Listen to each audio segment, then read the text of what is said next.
खैबर पास, सूबा खैबर पख्तूनख्वा, पाकिस्तान का पहाड़ी दर्रा, सूबा नंगरहार, अफ़गानिस्तान के साथ सरहद पर वाक़े है।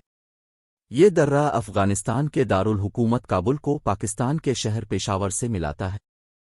खैबर नाम का इतलाक़ इस सिलसिले पर भी होता है जिससे गुज़रता है बंजर टूटी हुई पहाड़ियों का एक सिलसिला जो सपेन गुर पश्तों के आखिरी स्पुर्स बनाता है। सफ़ेद पहाड़ों का सिलसिला जड़ने वाले किनारे के दोनों तरफ दो छोटी नदियों का मंबा है जिनके पलन खैबर की घाटी बनते हैं।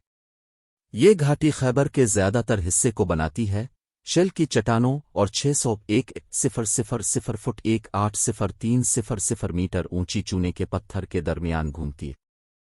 इसके जनूब मशरक़ी सिरे पर दर्रा खैबर की पहाड़ियों में शादी बिग्यार से दाखिल होता है, जमरूद पाकिस्तान से चंद मील मगरिब में, और ये शुमाल मगरिब की तरफ तकरीबन 33 मील 53 किलोमीटर तक तूरखम के कस्बे में अफ़गान सरहद तक जारी रहता है।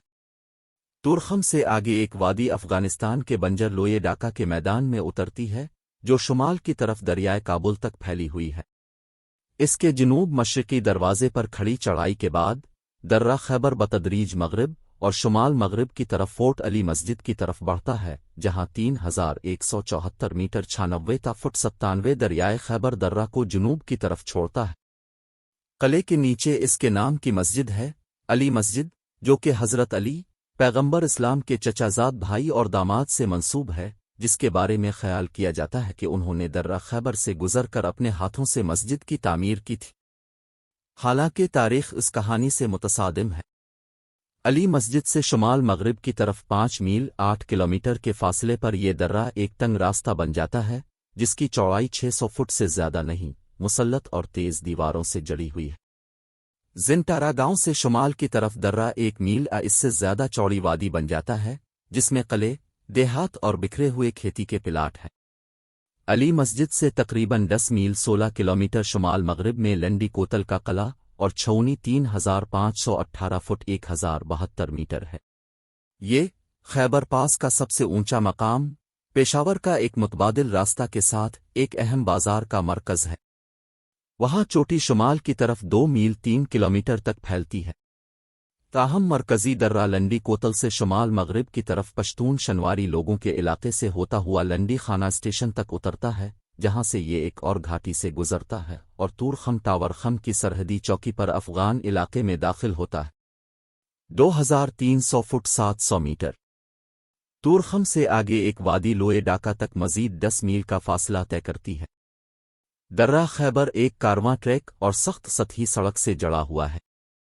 इसके जनूब मशरक़ी दाखिली रास्ते के करीब जमरूद से एक मुख्तलिफ सड़क पर चलते हुए दर्रा जा सकता है जो शहर के शुमाल मशरिक में तकरीबन 9 मील 14 किलोमीटर के फासले पर खैबर की पहाड़ियों में दाखिल होता है और लोये डाका पर उभरता है।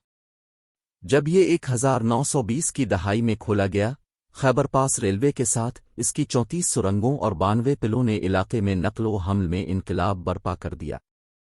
अंग्रेज़ तवील अरसे से दर्रा खैबर को हिकमत अमली के लिहाज से अहम समझते थे, क्योंकि उनका ख्याल था कि ये रूसी सल्तनत के लिए बरतानवी राज पर हमला करने का एक मुमकिन रास्ता है। मिज्जता 19वीं सदी के आखिर में एक रेलवे पर काम शुरू हुआ, लेकिन ये कोशिश 1907 के एंग्लोरोस इंटेंट के बाद रोक दी गई। 1920 में एक ही ब्रॉड गेज ट्रैक पर काम आगे बढ़ा और रेलवे नवंबर 1925 में पेशावर से लंडी खाना तक खोली गई, जो ड्यूरंड लाइन से 2 मील 3 किलोमीटर कम है, जो मौजूदा पाकिस्तान और अफ़गानिस्तान को अलग करती है। रेलवे खिदमात 2007 में इस खित्ते में शहरी बदअमनी और सैलाब की वजह से मुअत्तल कर दी गई थीं, जिसने ट्रैक के कुछ हिस्से बहा दिए थे। खैबर पास तारीखी तौर पर शुमाल मगरिब से बैसगीर पाक व हिंद पर हमलों के लिए एक गेटवे रहा है। दरहकीकत चंद पासों की ऐसी मुसलसल तज़वीराती अहमियत है या बहुत सारी तारीखी अंजुमनें हैं। इसके ज़रिए फ़ारसियों, यूनानियों, मुग़लों और अफ़गानों के साथ साथ अंग्रेज़ भी गुज़रे हैं, जिनके लिए ये अफ़गान सरहद को कंट्रोल करने का कलीदी नुक्ता था।